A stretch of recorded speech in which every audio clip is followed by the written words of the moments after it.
Okay. Good morning to everyone, and thank you very much for letting me participate in this fourth national conference, Human Nature, Culture, and Technology. I would like to thank Aura and the team in particular for the labor of mailing and communicating with me and the others, building this network of diverse authors, professors, students, and investigators. Let's start by the beginning.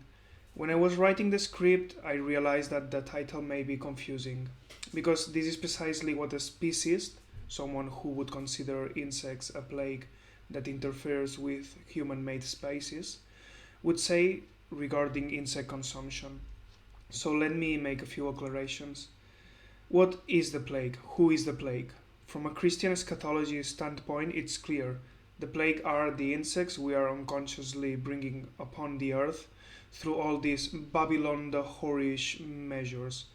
This is clearly the position of the conservative, reactionary, and extreme right wing individual and politicians subjected to Christian, Platonic, and anthropocentric ideologies. Thus, we can assure that we found the plague.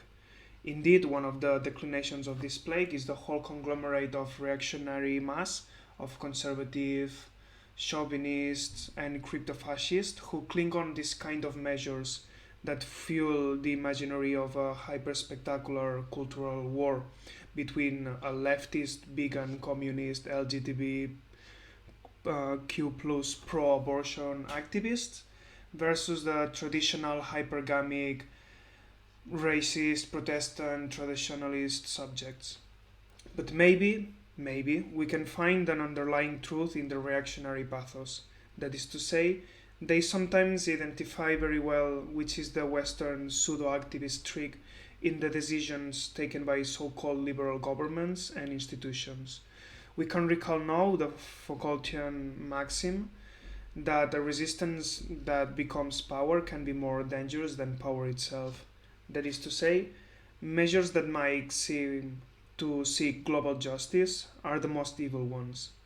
Not because they are bad in its announcements, we need sustainable food measures, we have to stop contaminating, but because it's a mere display of a Jouissance fantasy.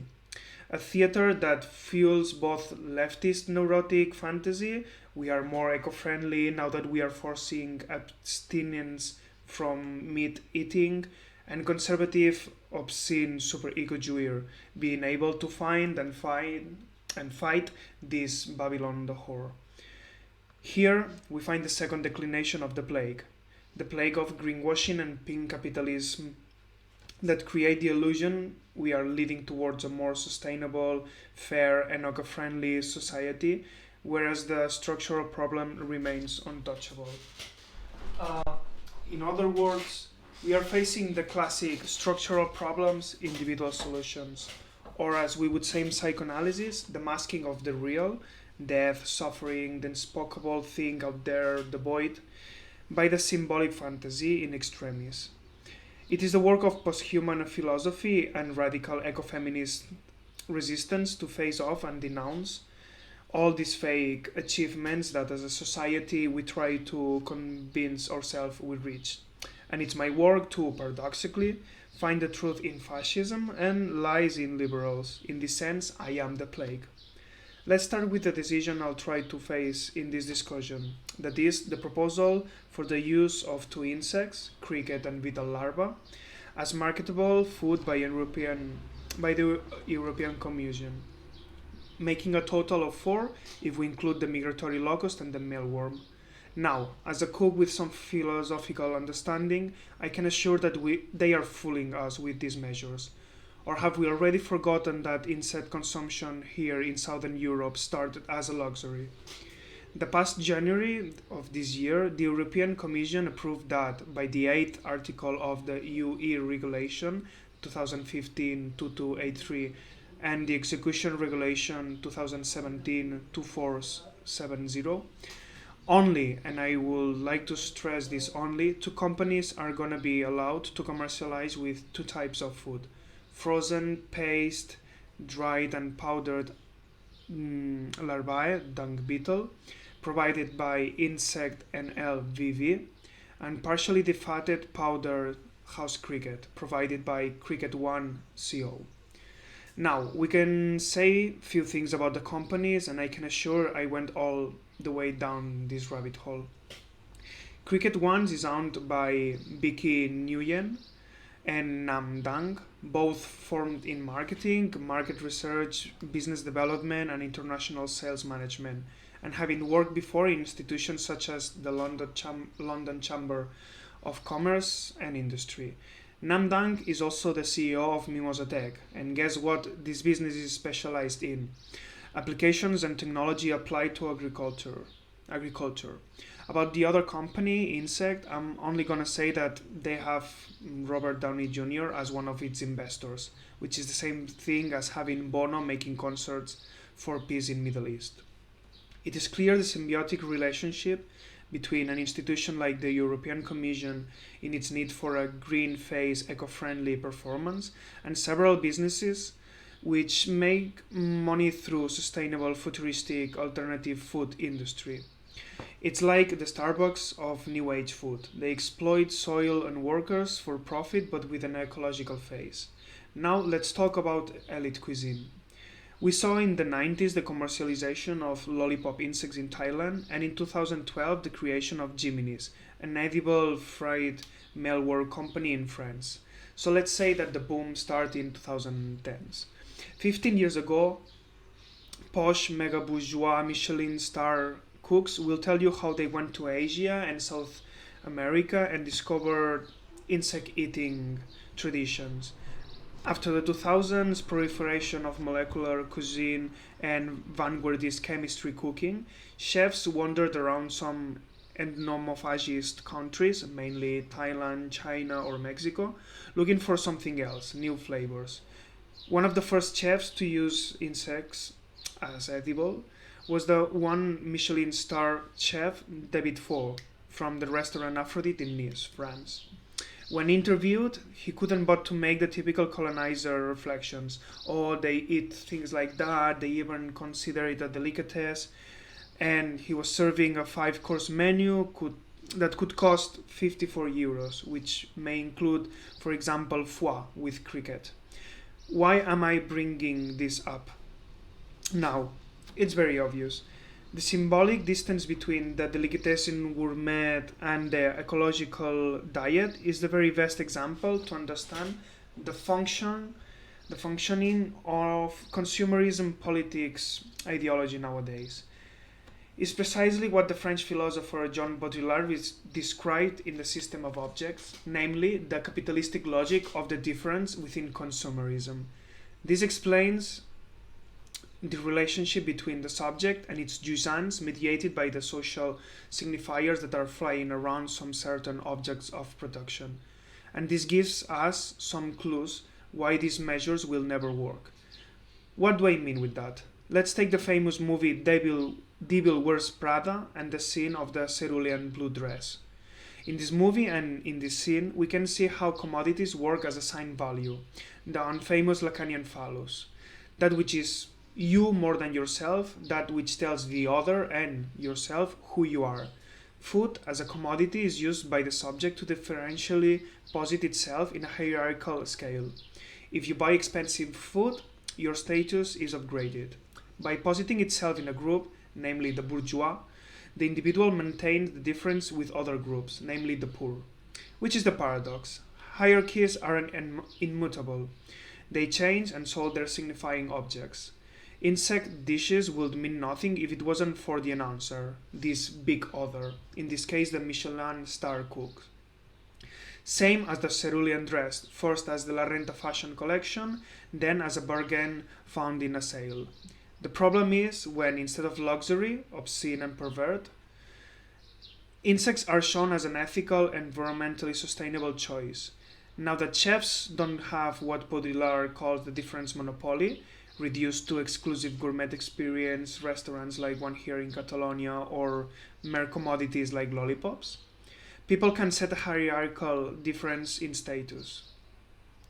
That's why veganism and vegetarianism started being commodified by business, only when they could become an obscene mass production of a spectacle and ceased to be an ethical choice.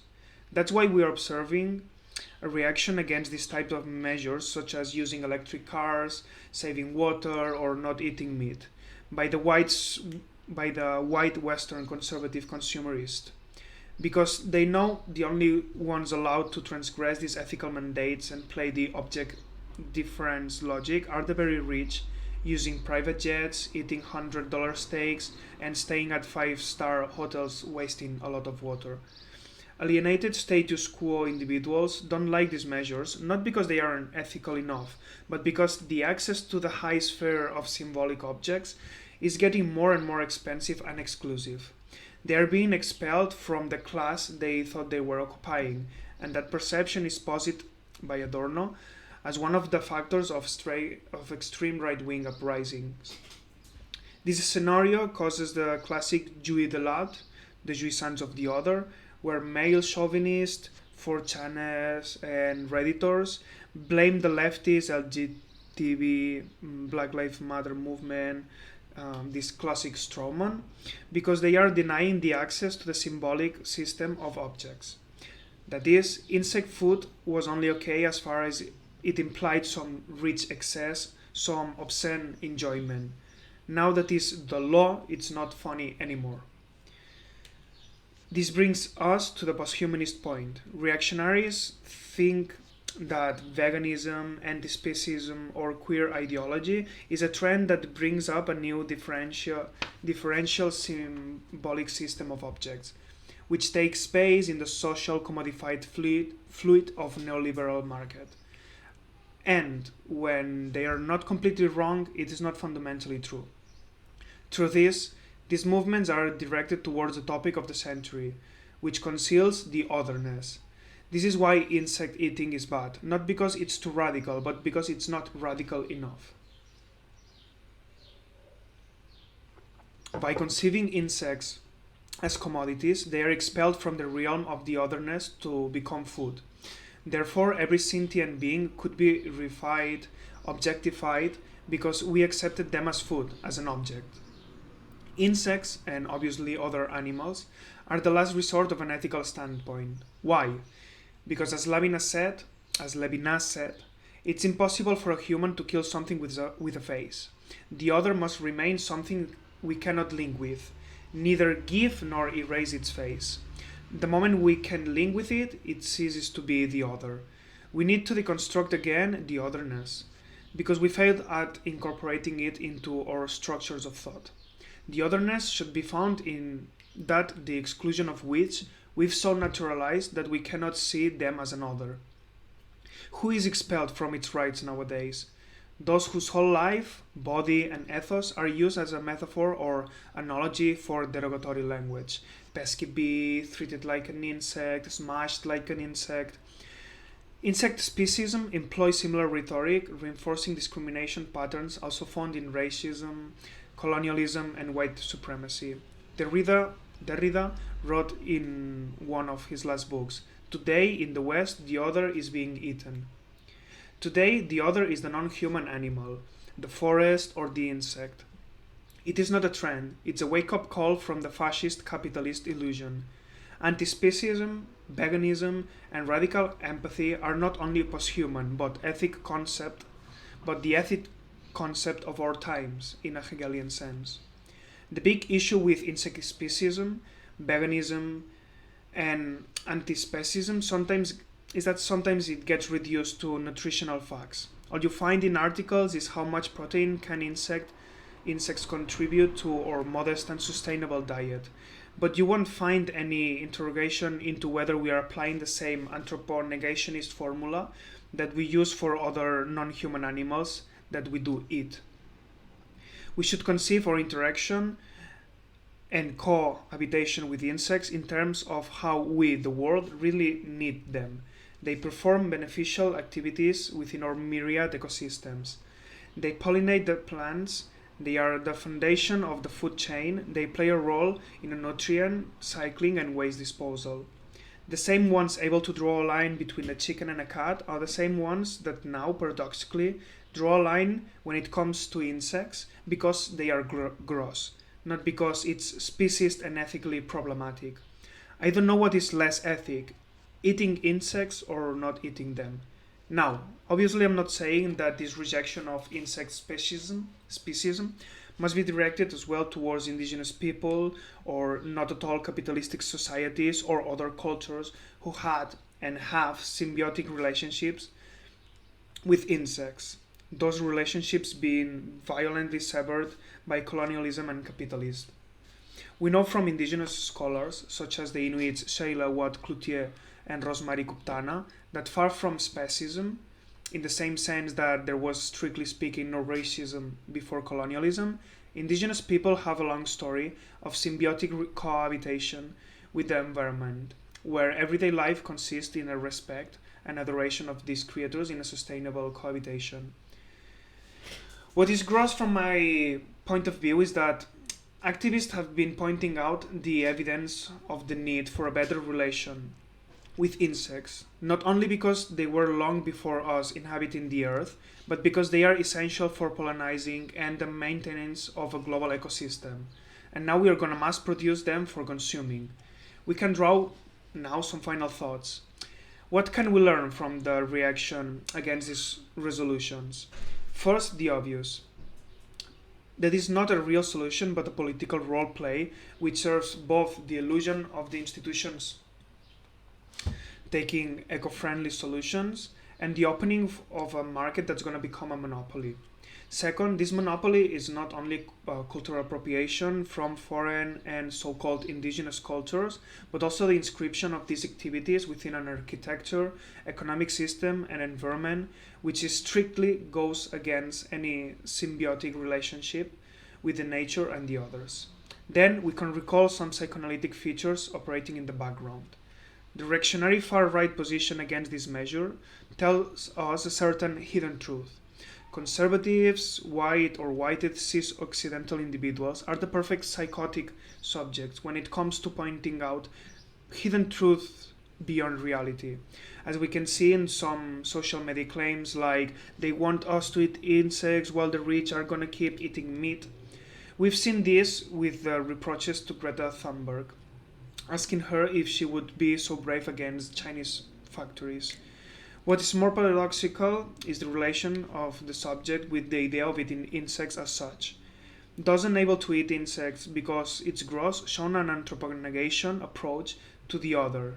Insects are dirty, viscous, sticky, which posits the human as an angelical-like being in contrast to the terrenal, unholy animals. But is it any better for those able to eat insects, thus considering them expendable commodities for human use? The ideologic battle underneath all this is not between left and right, but against the sexist, hypergamic, chauvinist males unable to stop eating meat, performing their climate-heavy masculinity or hard-body masculinity, both ideas from Stacey Alaimo and Susan Jeffords, which basically express how their fragile masculinity has to be compensated with these big trucks, big cars, big engines, big steaks, or chuletons. That is to say, what in psychoanalysis we call the phallus that prevents the castration, but I'm not gonna elaborate further on this. To sum up, we are facing the same Anthropocene patch solutions that keep asserting the same supremacy towards the other, and the same that we've seen in colonialism. There is an obvious difference between the longevity of entomophagy practices in non-capitalistic areas and the consuming and farming of the insects as commodities or greenwashing strategies. We have to stop the colonization and market appropriation of certain practices that won't change any structural display of violence and power. If we really want to learn about insects, we had better change our relationships with them into more respectful and peaceful and compassionate cohabitation. They can teach us how to live more slowly and decelerate the capitalist machine. Which brings us to final conclusions. What does all this symbolic performance mask? Obviously, the brutal and raw real beneath all ideologies. Mass murdering of non-human animals, the destruction of all ecosystems known by mankind, and the horrendous famine in global south regions caused by exploitations, war, and extractivist capitalism. This is all that is. fascist racism and homicidal capitalism. I'm gonna give you some data to show why there's only hope in a post-capitalist, post-humanist, and ecofeminist world. There is 110 million people living in extreme poverty. This data comes from Poverty and Shared Prosperity 2020. In 2009, we already had the capacity to feed 10 billion people. This comes from Food and Agriculture Organization of the United Nations. And there is more than 25,000 people dying from starvation every day. We don't need fake non-solutions. We need radical actions in a structural way. We need social organization and direct action towards who's killing us, animals and non-human animals. We need to seize the public space to create, for example, communal allotments where to grow really sustainable, eco-friendly veggies. Using Timothy Morton's term hyperobject, capitalism is a huge hyperobject that sticks to and surrounds everything. That means that if we take down meat, plastic, and gas production, we're going to take down so many workplaces and capital circulation that it will stroke global economy until its brutal collapse.